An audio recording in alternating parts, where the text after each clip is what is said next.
Hi everyone, welcome to the lecture series on Indian Polity. In the previous lecture, we have completed the introduction to Volume 1, where we have discussed that the Indian Polity syllabus is being covered under three different volumes: Volume 1, Volume 2, and Volume 3. And in a short and crisp manner, we have seen the contents of Volume 2 and Volume 3, and in a detailed manner, we have discussed the total 9 units of Volume 1. Right? So the present lecture, which is an introduction to Unit 1, where we are going to discuss the contents of Unit 1. Here, the Unit 1 is going to be covered under 8 different chapters. So we will be looking at each of the chapter in a brief manner, right? And one more thing, the introduction lectures to this particular series are very important, through which you can know what you are going to learn. So after knowing that, if you listen to the lecture series, it will be more beneficial because the understanding of the concepts will be much clear, right? So Volume 1, yesterday we have seen that under Volume 1, Unit 1, which is titled as Pre-Constitutional Legal Framework in India. Pre-Constitutional Legal Framework in India. So here, as we have discussed, all the legislative frameworks, all the legislations passed by the British Parliament in relation to India will be covered from Regulating Act of 1773 till Indian Independence Act of 1947, right? So through this period from 1773 till 1947, whatever the legislations that were enacted by the British Parliament in relation to India will be discussed. So Unit 1 is going to be covered under 8 different chapters, and the Chapter 1 is titled as the Regulating Act of 1773 and the Aftermath. So in this chapter we are going to discuss the importance of Regulating Act of 1773 and also the post developments after the enactment. What are the developments that were occurred? So we are going to look into that.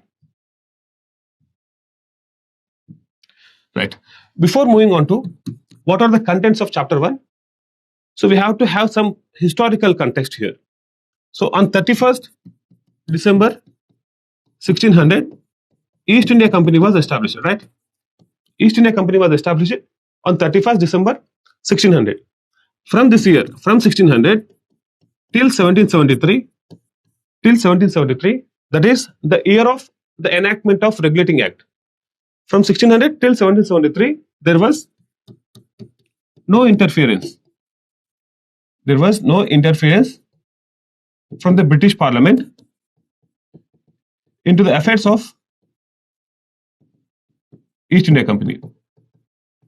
So how the East India Company is practicing its trading activities after 1765, after the Treaty of Allahabad, how it is administering the territory of Bengal. So all these things were not concerned for the British Parliament. So from 1600 till 1773, either it is trading activities or it is the administrative activities that are not concerned to the British Parliament. So because British Parliament has not taken any step towards either regulation or controlling the activities of the East India Company. So why only in 1773? Why in 1773? Right? So it is not a sudden legislation which was brought. So there are several compelling reasons. There are several compelling reasons for the British Parliament to enact such a legislation to regulate the activities of the East India Company. So the first topic that we are going to cover, under Chapter 1, reasons behind the enactment of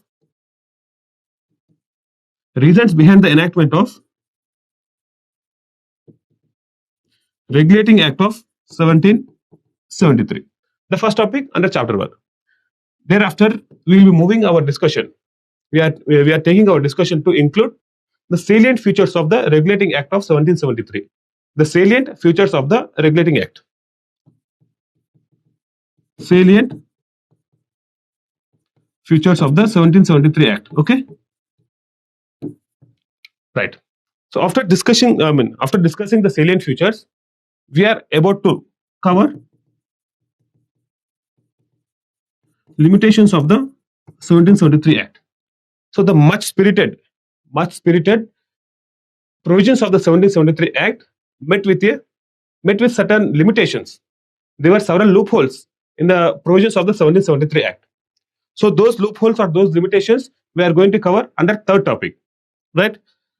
So whenever there are certain limitations, the British Parliament tried to cover them, tried to fill the loopholes that were existent in the 1773 Act.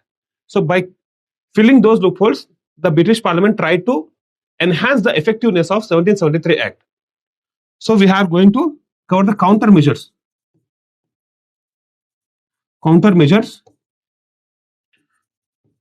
to make 1773 Act more effective, right?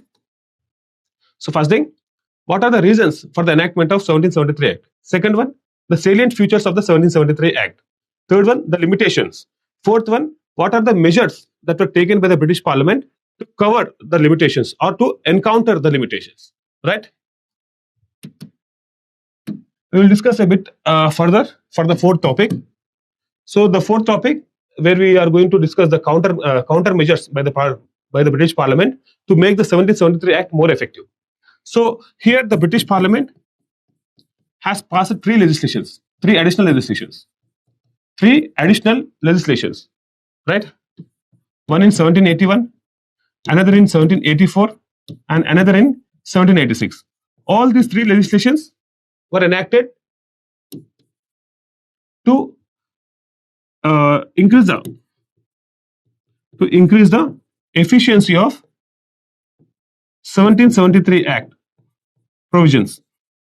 So whatever the provisions which were articulated under the 1773 Act, they were met with certain limitations. In practice, there are certain limitations that are found by the British Parliament. So to cover or to overcome those limitations, British Parliament has enacted three separate legislations, right? So in 1781, the British Parliament enacted the Act of Settlement. The Act of Settlement. Similarly, in 1784, the Pitt's India Act. Pitt's India Act. In 1786, the Supplementary Act. The Supplementary Act. Each of these legislations able to cover the particular limitations of the 1773 Act, right? So we are going to look into these legislations in a detailed manner when we discuss about the Regulating Act of 1773. So we have covered in a brief manner what we are going to learn in chapter 1. So the next one is chapter 2, Charter Acts. So here we need to have some background knowledge here. So as we have already seen, on 31st December 1600, East India Company was established, right? During that time, the Emperor of Britain was Elizabeth I. Elizabeth I. She actually granted the monopoly rights for the East India Company to trade with East Indies. So here, monopoly rights to trade with East Indies. What is the East Indies here? East Indies is nothing but China, India, and the Spice Islands. So these Spice Islands are nothing but the present day Indonesia and the surrounding islands. So East India Company was established in the year 1600, and at its inception, the British Queen Elizabeth I has granted monopoly rights to trade with East Indies for a period of 15 years. So these monopoly rights will be active for a period of 15 years. So first we will see what are these monopoly rights. What does it mean by? So monopoly rights. So in economy also we used to encounter this term monopoly, right? Monopoly by a single individual and single MNC is detrimental to the interest of the larger public. So we actually encounter this in the economy, Indian economy. So monopoly rights. Here, for example, if you say there is an individual by name A, he is a British national. He wants to trade with India. So he wants to trade with Indian spices or Indian turmeric or Indian cotton. So he wants to trade with India. Under the monopoly rights rested with East India Company, right? So here the monopoly rights rested with East India Company. That means only East India Company, or else East India Company alone can trade with the East Indies. That include China, India, and the Spice Islands. Under such circumstances, a private individual a private individual cannot trade with India on a individual basis. In other words, he can do something. So he can do, so the direct contact, I mean direct trade is not possible, but he can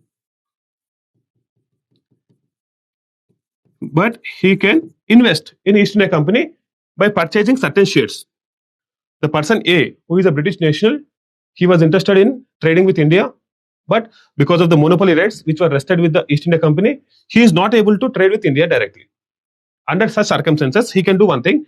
A can invest in East India Company by purchasing certain shares. So the amount that A deposited with the, I mean, invested with the EIC, I mean, East India Company, will be used for trading activities with India or Spice Islands or China. Right? Here, what happens?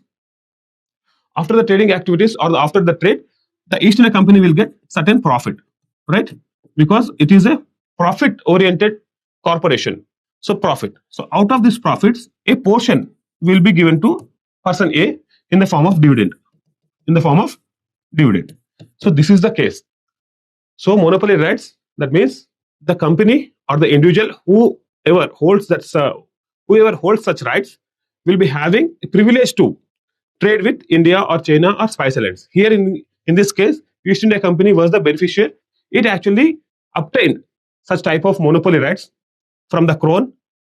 Queen Elizabeth has granted monopoly rights for the East India Company to trade with East Indies for a period of 15 years. That means for the next few, from 1600 to 1615, for this 15 years period, the monopoly rights rested with the East India Company. Right. So now you are familiar with the monopoly rights, how they actually how the East India Company has obtained monopoly rights. You are clear, right? Now something happened here. After Elizabeth I, James I became the new emperor of Britain. James I. So he in the year 1609, in the year 1609, he made some changes to the monopoly rights obtained by the East India Company. So here 1600 to 1615 means here Queen Elizabeth I made monopoly rights applicable to East India Company for a period of 15 years. That means in 1615, again those rights were brought to review. That means the rights were brought to review, and an assessment will be done. Based on such assessment, the Crown will come to a conclusion whether such monopoly rights needs to be extended or not. If there is a requirement, the monopoly rights will be extended for a further period, or if the Crown feels that there is no such requirement for the extension of monopoly rights, then the monopoly rights will be ended. So this is known as periodic renewal. Got it? However, in James I in 1609 made this periodic renewal mechanism to perpetual mechanism.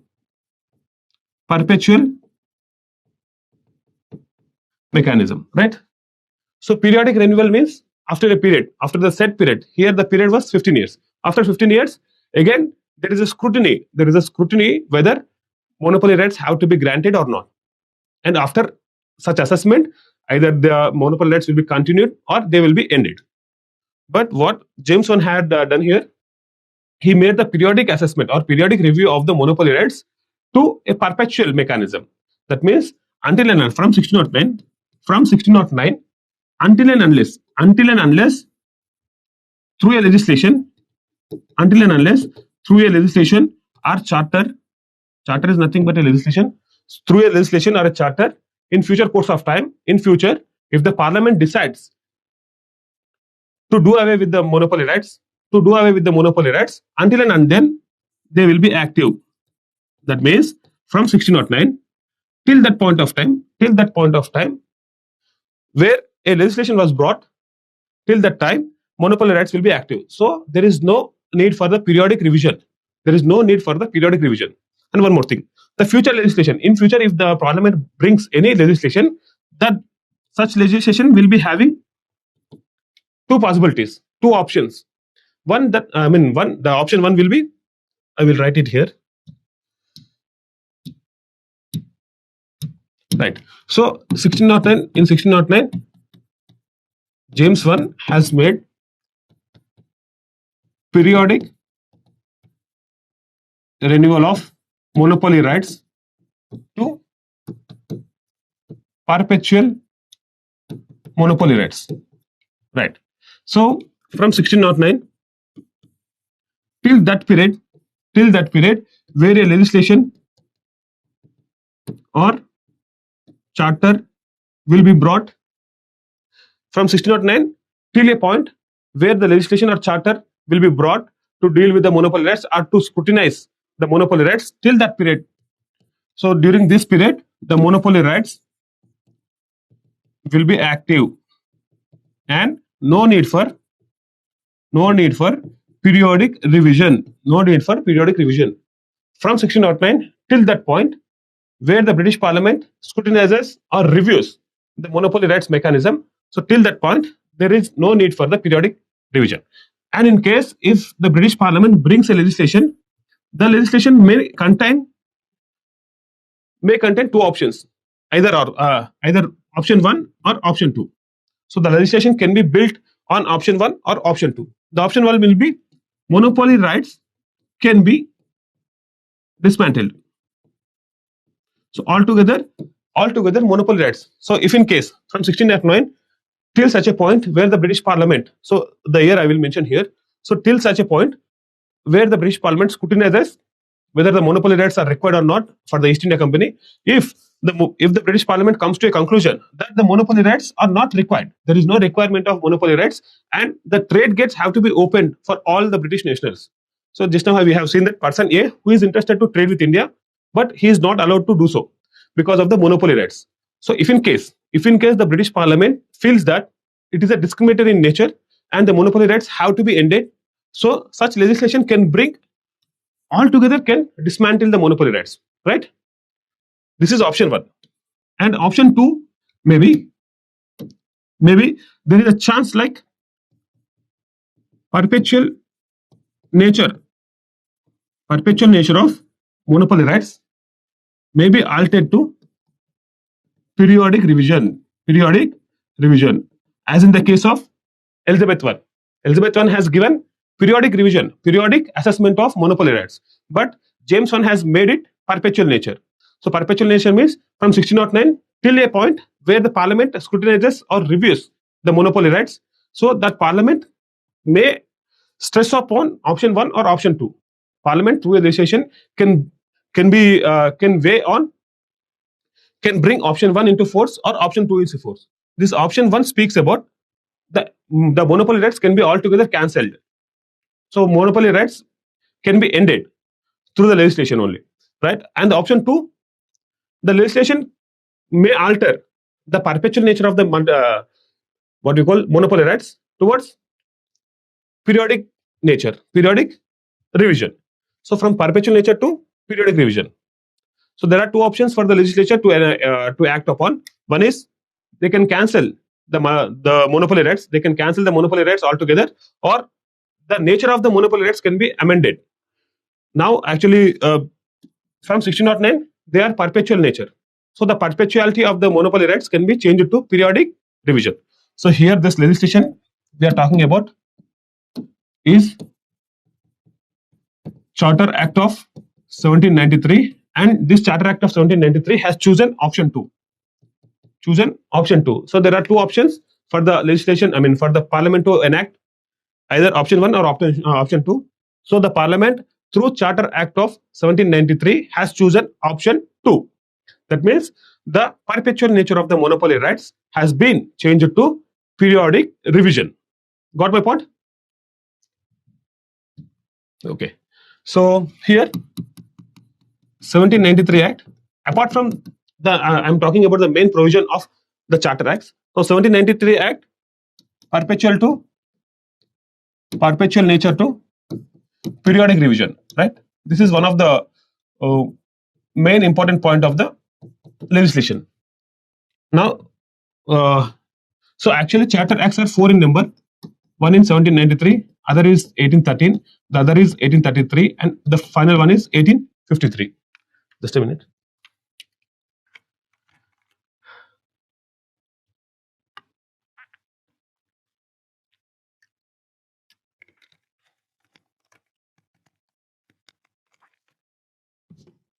Right. So far we have discussed about 1793 Act, right? So the perpetual nature which was introduced by James I is altered through 1793 Act. So what is the main provision of 1813 Act? What is the main provision of 1813 Act? So here again we have to have some discussion. So yeah, I will put it in this way. Let us take, so EIC is having, East India Company is having monopoly rights, right? So it trades in different commodities. So so EIC commodities into two baskets or two categories. So I am bifurcating the commodities in which the East India Company trades with the East Indies into two baskets, two categories. One more thing here. So East Indies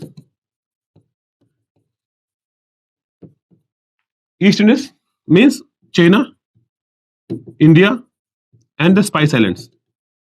Spice Islands. So here, this is the bone of contention. Spice Islands. The trade with Spice Islands is a bone of contention between English and the Dutch. English and the Dutch. So in India, there is a battle between the English and the Dutch, which is known as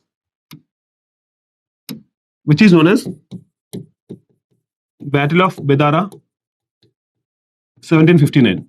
So in 1759, which is related to Bengal province. Actually, there is a story. We will, if possible, we will discuss in the next lecture. So Battle of Bedara, 1759. In this battle, English and the Dutch, they came to a conclusion, or they came to an agreement. Through this agreement, English will confine to India and China. So the trade, so East India Company trade is confined to China and India through 1759 Battle of Badara Agreement. And the Dutch will focus on Spice Islands. So in 1759, it was decided that English will focus on India and China trade, and Dutch will focus on Spice Islands trade related with the Spice Islands. So why I'm mentioning here means we are talking about 1813. That means post 1759. So the agreement was active, and post 1759, English were confined. So East India was confined to India and China trade. So when we talk about the commodities, here I'm going to mention about the trade. So that's why I have given this background. So we are not talking about Spice Islands trade here. Spice Island trade in 1813 was not under the control of English. English were left from Spice Islands, Indonesia.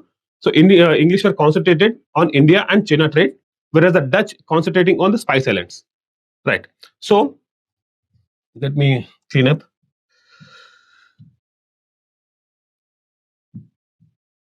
So here, East India Company trading commodities.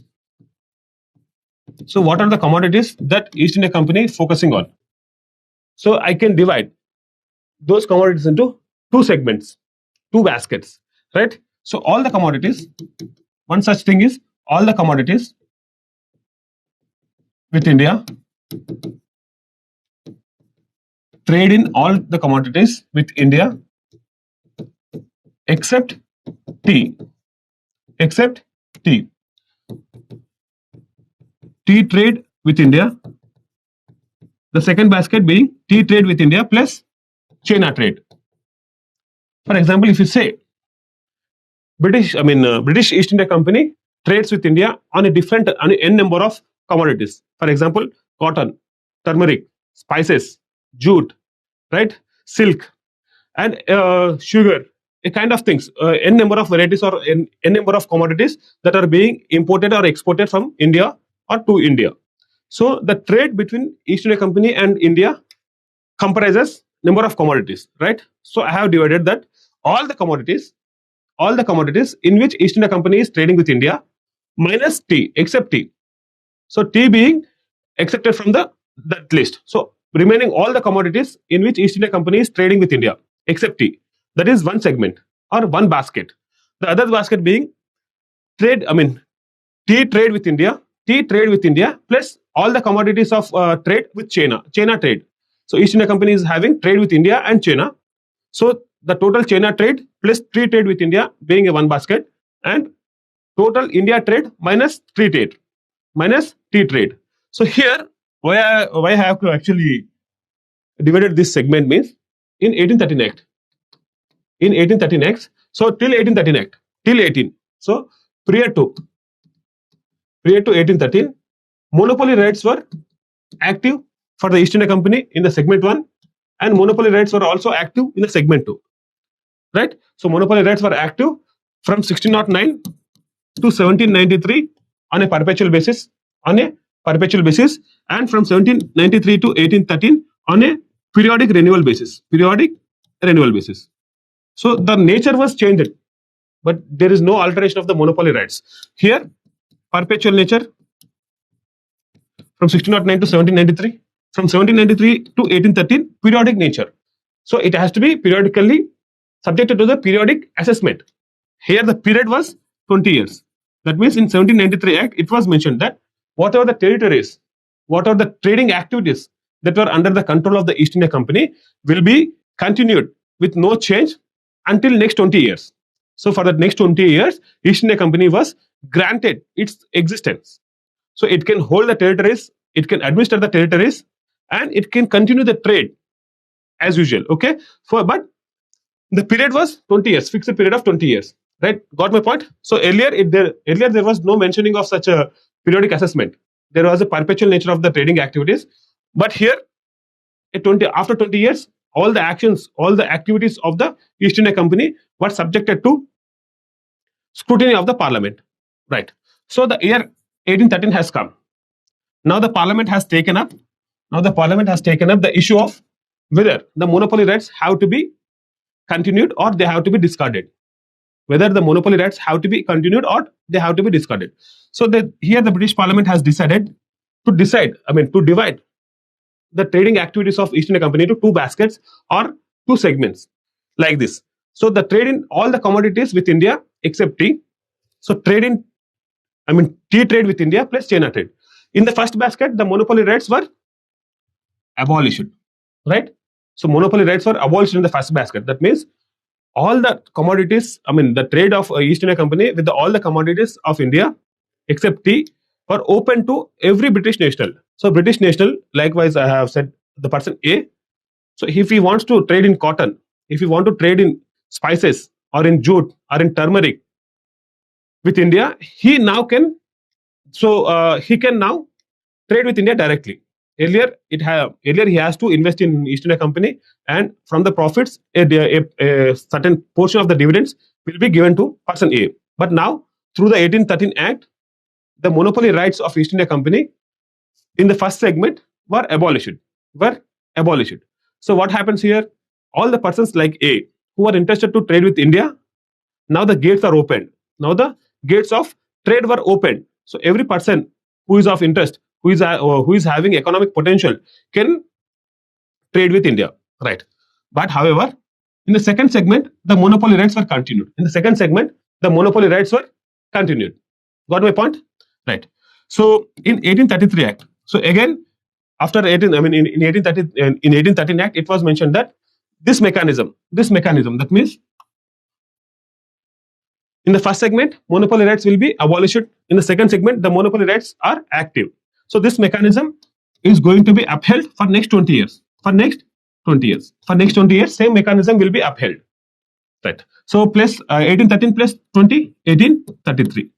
So here another act was passed, Charter Act of 1813. So 1833 Act. So already there was no monopoly rights in the first segment. So the 1833 Act made or nullified the monopoly rights in the second segment also. The monopoly rights were nullified, dismantled. Okay. So what is here? So 1833 Act. Through 1833 Act, the commercial activities of East India Company were ended. They were ended, right?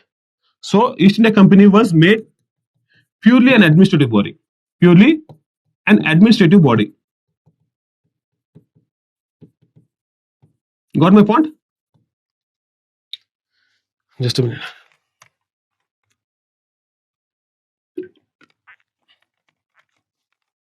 Right. So here from 1609, sorry,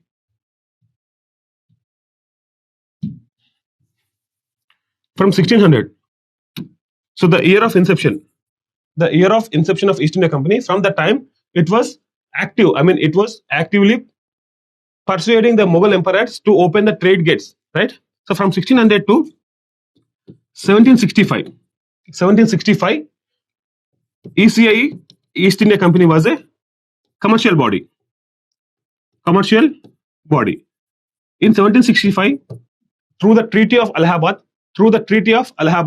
the Diwani rights were accorded to the East India Company. So it became a partly administrative body. So from 1765 to 1833, it managed both commercial plus administrative functions. Commercial plus administrative functions. However, through the 1833 Act, even the second segment was the monopoly of East India Company in the second segment also abolished. So through the 1833 Act, ECA has become a purely an administrative body. Got my point? So again in 1833, whatever the so this mechanism is going to be upheld. It is going to be continued for next 20 years. For next 20 years, same mechanism will be allowed. That means East India Company will be having no monopoly rights either in basket 1 or basket 2. So it has become purely an administrative body. Got my point? Right. So we have completed 3 charter acts: 1793, 1813, and 1833. So now 1853 Charter Act. Charter Act of 1853. So we have seen that in 1793 Charter Act, whatever the mechanism that was developed over there, I mean through that act, that will be active for next 20 years. So it is explicitly mentioned that for next 20 years, that particular mechanism will be active. In 1813 Act, whatever the commodities have divided them into 2 baskets, right? So in the first basket, the monopoly rights were abolished, and in the second basket, the monopoly rights were active. Such mechanism will be active for next 20 years. That means 1813 plus 20, 1833. So till 1833, that mechanism will be applicable. In 1833, it was made, I mean, East India Company was made purely an administrative body.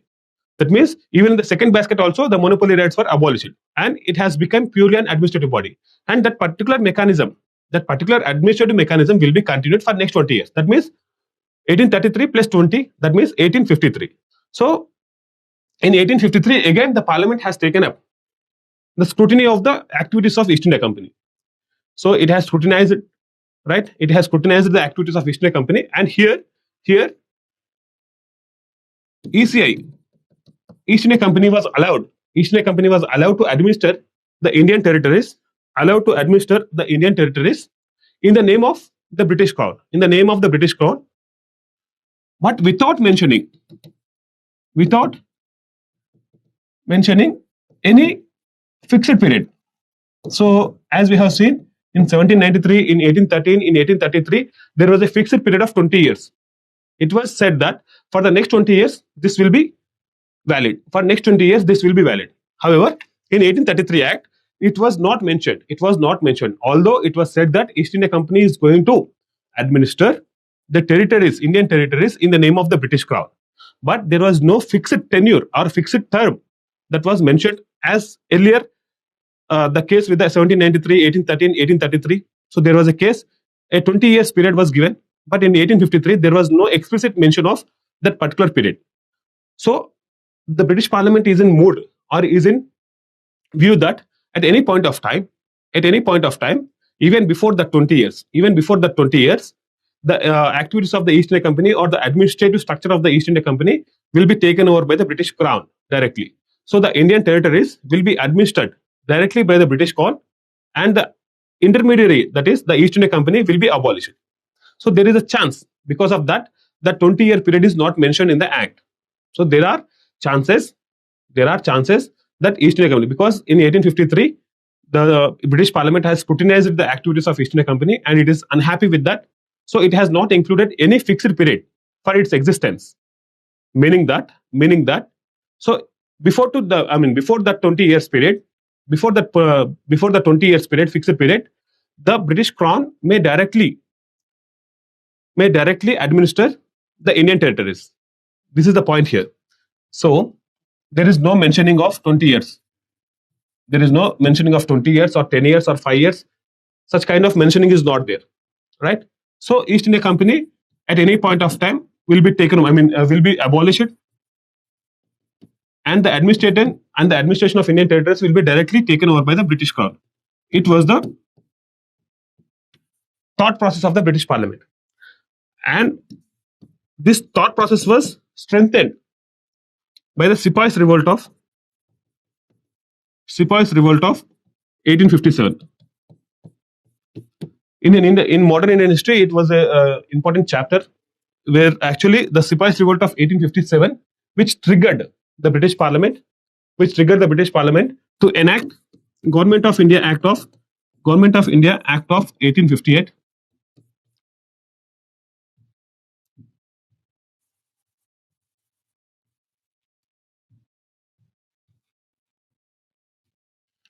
Government of India Act of 1858.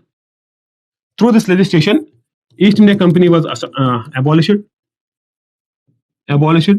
and administration of Indian territories were directly undertaken by the British Crown.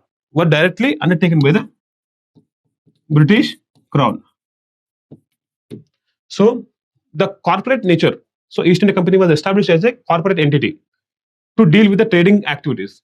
In due course of time, because of the changed political atmosphere, it has assumed certain territories, right? It has established a vast empire in India, British Empire in India, and at the last it met with a abolition of East India Company, right? So because of the Sepoys Revolt of 1857, it is a reason only. It is a strong reason to act, such as the British Parliament to enact Government of India of 1858. But the mood was there. That means, without mentioning any further fixed period for the continued existence of East India Company, the Charter Act of 1853 was enacted, right? So there was no mentioning of fixed period. That means the British Parliament was in mood to remove the East India Company and to transfer all the territories of India directly to the British Crown, right? So these are the Charter Acts, and it is Chapter 2. We are going to discuss that in a detailed manner, right? The next one is Chapter 3, Government of India Act of 1858. So as we have already seen,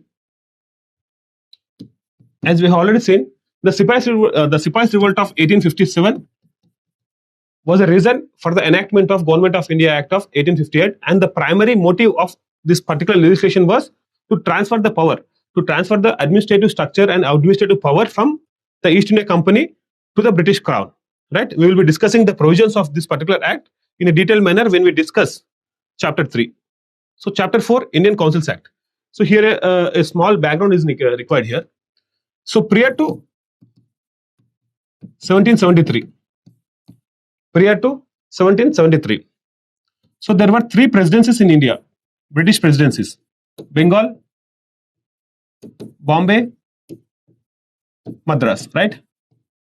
So each of these is headed by a governor. So governor of Bombay, governor of Bengal, governor of Madras, right? So they are independent. So all these governors are independent. They wage wars on their own. They conclude treaties on their own. They raise the military on their own. They perform their internal administration on their own. So there is no dependency, or there is no authority of one one governor over the other provinces. So Bengal governor deals with the Bengal province only, and internally he is, he can be able to wage the wars. He can be able to conclude treaties with the neighboring Indian states.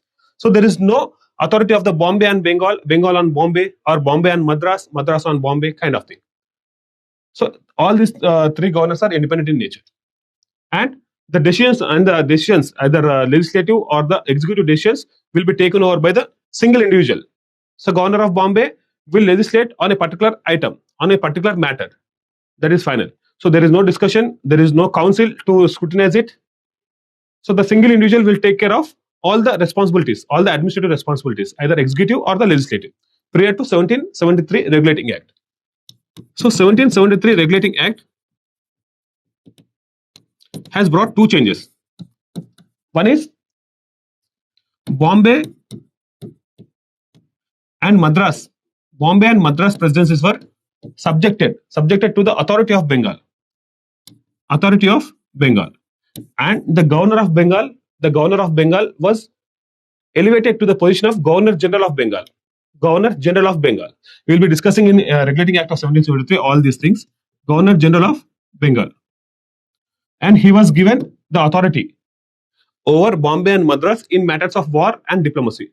So to conclude a war, prior to 1773, Bombay can wage a war on Marathas before 1773. But after 1773, even if Bombay wants to wage a war with the Marathas, that has to be approved by the Governor General of Bengal. So in matters of war, in matters of diplomacy, the final authority in India was Governor General of Bengal. That is one change. The other change is, prior to 1773 Act, all the legislative and executive functions are dealt by a single individual, that is the particular governor of that presidency. For example, if we say Governor of Bombay, he will be taking care of executive and legislative functions of Bombay presidency. Likewise, Governor of Bengal will be taking care of executive and legislative functions of that particular presidency, Bengal presidency. However, here what happens? So Executive Council for Bengal presidency, Executive Council was established with 4 members. So the Executive Council consisting of 4 members, headed by Governor General of Bengal, right? So these two, Governor General and the Executive Council, they are together called as Governor General in Council. So prior to 1773 Act, all the executive actions or the legislative decisions were looked after by a single individual who is the governor of that particular presidency. But after 1773, in particular to Bengal presidency, a council was established, Executive Council was established. Executive Council was established to look after the executive functions and the legislative functions. That means from single individual to a group of individuals, from a single individual to a group of individuals, a body, executive body was formed. However, in matters of emergency, in matters of war, if there is any compelling situation is there, the Governor General is empowered to take independent decisions. So in normal circumstances, in legislative matters, all the decisions are taken by the Executive Council. Is this clear?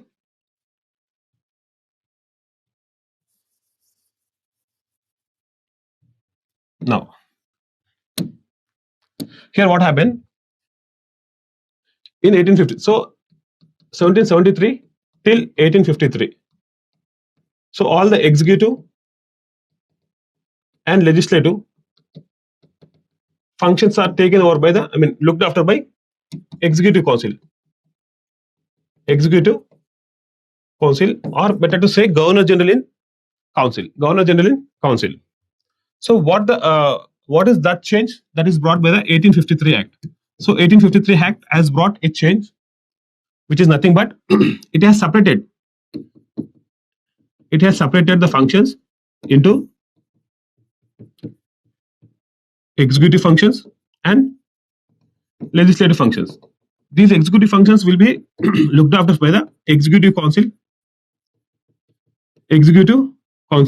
Legislative functions will be looked after by a separate Legislative Council. That means 1853 Act created a separate Legislative Council to look after the law-making process. From 1773 till 1853, both the functions are under the control of the Executive Council. Prior to 1773, it was the duty of a single individual, right? So in 1853, those two functions are separated, and executive functions are under the control of Executive Council, and legislative functions are under the control of Legislative Council. Having said this, one important thing here, although Legislative Council was created in 1853 Act, it was like what we call the and the scope of powers and scope were very limited, very limited, very limited. So there is the authority of Executive Council over the Legislative Council. So Executive Council just bifurcated its operations. That's it. It is not the true transfer of power. True transfer of power was not there in the 1853 Act. However, having said this, the beginning of the seeds of democratic, I mean the parliament kind of structure has established in the 1853 Act. So Legislative Council was formed in 1853 Act through the 1853 Act. Although the powers and scope of that particular Legislative Council were very limited at the beginning, however,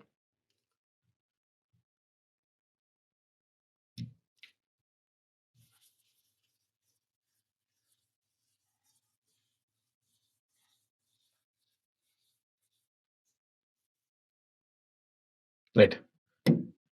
However, through the Indian Council Acts, the powers and scope of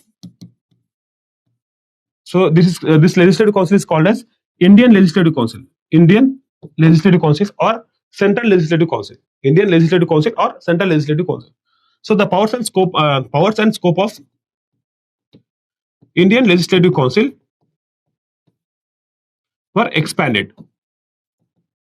So the council was established through 1853 Act, and its powers and scope were expanded through Indian Council Acts. These Indian Council Acts are three in number. One was enacted in 1861, the other one in 1892, and the third one in 1909. Right. So the provisions of all these three acts will be discussed in a detailed manner under Chapter 4. Right. Apart from 1909 Act, Indian Councils Act of 1909, apart from enhancement or apart from enlarging the scope and powers of the Indian Legislative Council, the other important function or the other important provision of 1909 Act, Indian Councils of 1909 Act, was grant of separate electorates to Muslims. So what does it mean by separate electorate, and what does it constitute? Everything will be discussed under Chapter 4 when we are dealing with the Indian Councils Act of 1909. However, I'm letting you know this because in the next in the next discussion we will be encountering this. So the separate electorates were a mechanism introduced by the British government. British Indian administration, especially Lord Minto. He established separate electorates, and he is also known as the father of communal electorate. So grant of separate electorates to Muslims. Just remember this. This was the provision of 1909 Act. Right. The next one, Chapter 5, Government of India Act of 1919. So it is just like a mini constitution. It is having a number of provisions. Here we are going to look into few of them, and in a detailed manner we will cover that when we deal with the Chapter 5. So one is bicameralism. Introduction of bicameralism. For the first time, the Indian Legislative Council is bifurcated into two houses, lower house and upper house. So if there is any question, like for the first time, the bicameralism is introduced in Indian legislation through which of the following acts means the 1919 Act, Government of India Act of 1919, right? So the second important provision was separation of powers, legislative powers. So prior to that, even though the provinces having a limited autonomy in framing the laws, there was no clear separation of the line. There is no clear separation of subjects. Which subject falls under the central list, which subject falls under the provincial list was not clearly maintained. Okay. So here, through the 1919 Act, there was a clear bifurcation of the subjects between center. So there is a center list and the provinces list. Right? So the items which fall under the center list, the center will have authority to legislate on those matters, and the items which fall under the provinces list, the provinces will having the autonomy to legislate on those subjects. All right. Likewise, so introduction of diarchy. Diarchy is a concept we will be dealing with in Chapter 5. So introduction of diarchy, to prove that British. So it is a form of British claim that it is a form of responsible government.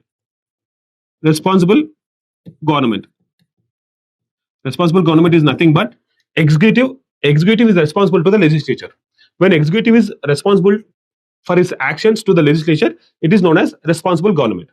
So through diarchy, British tried to prove that British has, through 1919 Act, the British government, the British Parliament has introduced a responsible government in India. However, it is a failed experiment. However, it is a failed experiment. There is no clear responsible government that was established. So there are certain contingencies on that. We will be discussing that. Direct elections. Introduction of direct elections. For the first time, indirect elections were introduced in 1892 Act itself. For the first time, direct elections were introduced through 1919 Act. Right? The franchise. So to participate in the direct elections, franchise has to be accorded to the populace, right? So based on property, tax, and education. So under such criteria, voting rights were given to certain people, those who qualify certain property, those who qualify certain tax paying, those who qualify certain education standards were given voting rights. Likewise, so we have seen that in 1909 Act, 1909 Act, Indian Councils Act of 1909, Indian Councils Act of 1909, separate electorates were given to Muslims. Separate electorates were given to Muslims. Separate electorates are nothing but the communal electorates. Communal electorates. So such communal electorates were extended to. So through 1919 Act, such scheme was extended to include Sikhs.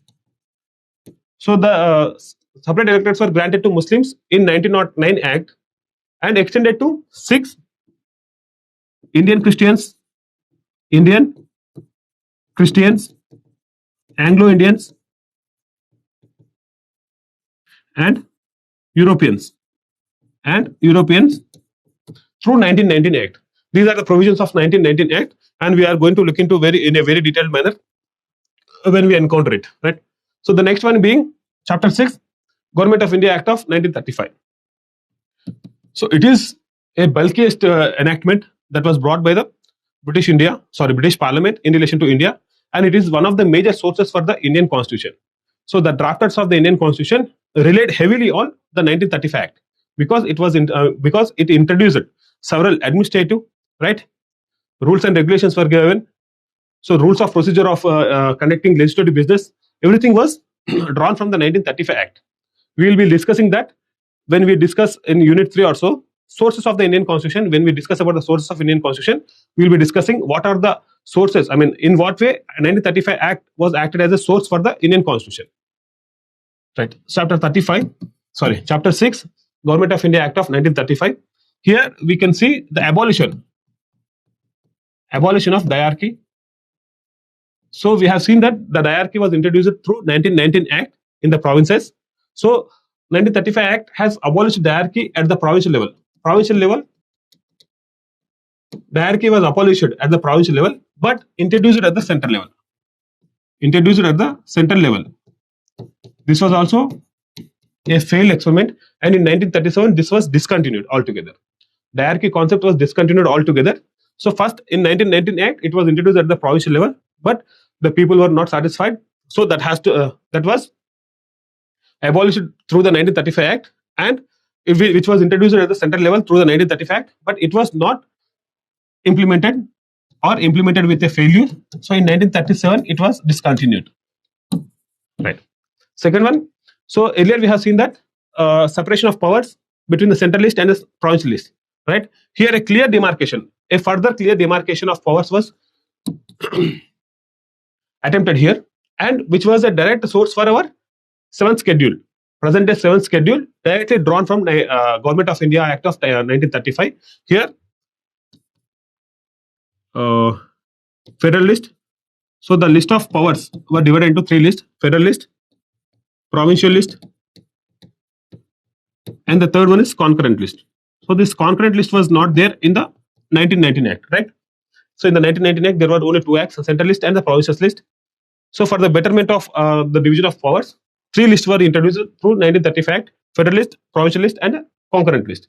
This was the direct inspiration for our 1935 Act provision. This provision was direct inspiration for our Indian Constitution, 7th schedule,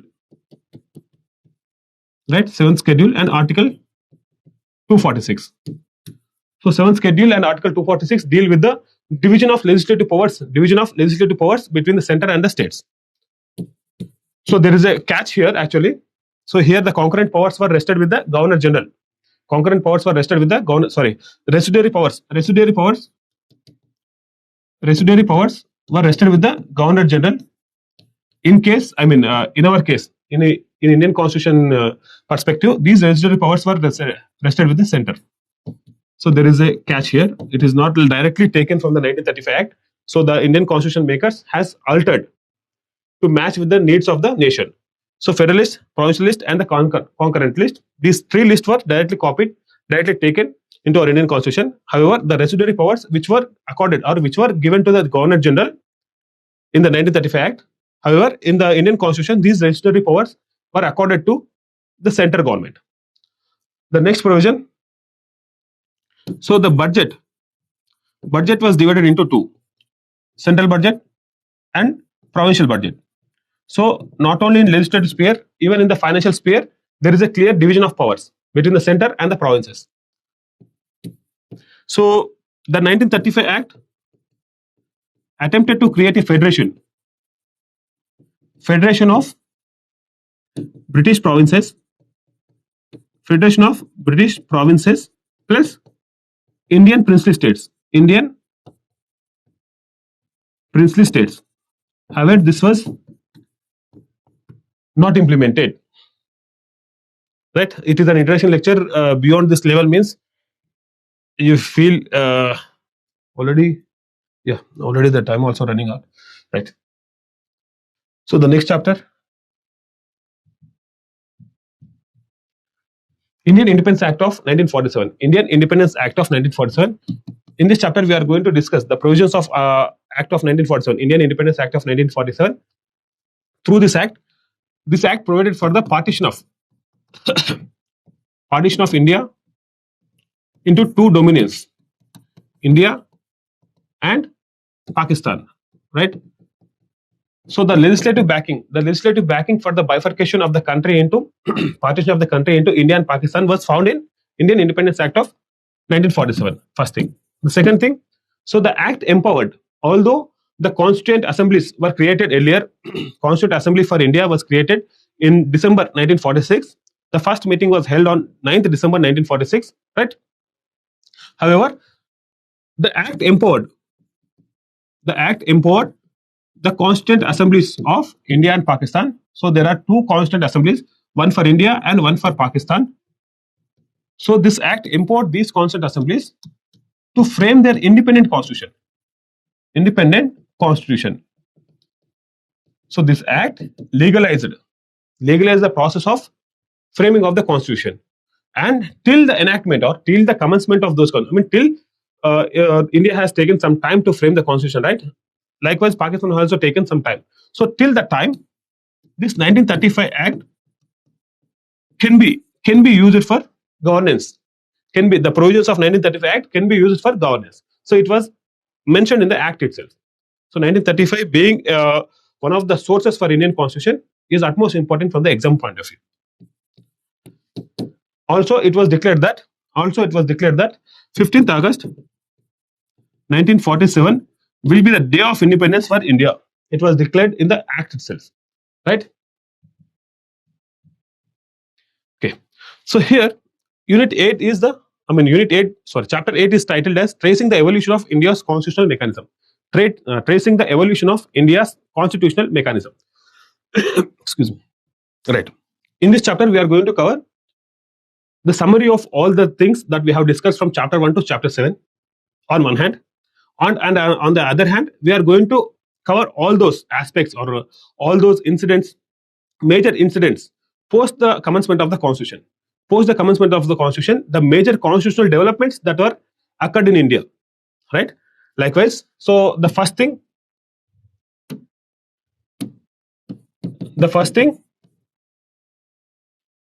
summary of chapters 1 to 7. Second thing, major constitutional developments. Major constitutional developments, such as 42nd Constitutional Amendment Act of 1976, 44th Constitutional Amendment Act of 1978, right? The evolution of basic structure doctrine,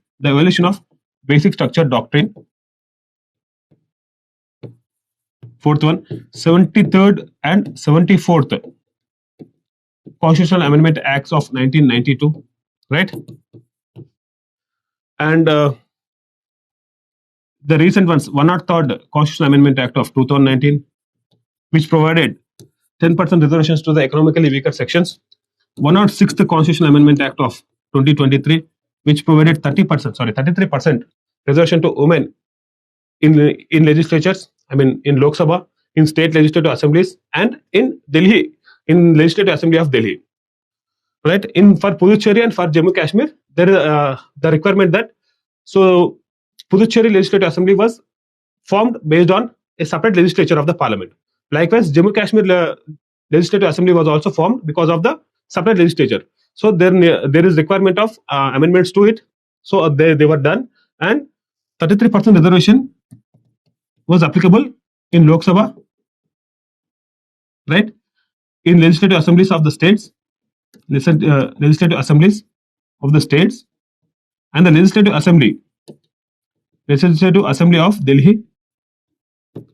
So these three were mandated by the 106th Constitutional Amendment Act, and there are separate amendments to the Legislative Assembly of Puducherry Act, to the Legislative Assembly of the Jammu and Kashmir Act. So through those two acts, even for Puducherry and Jammu and Kashmir, 33% reservation is made applicable, right? So the summary of chapters 1 to 7, that means the pre-constitutional mechanism, a summary was taken here in chapter 8, and major constitutional developments post the constitution commencement. After the constitution commenced, there are major constitutional developments. We are going to discuss that. This chapter is mainly used for writing an essay on the constitutional development in India.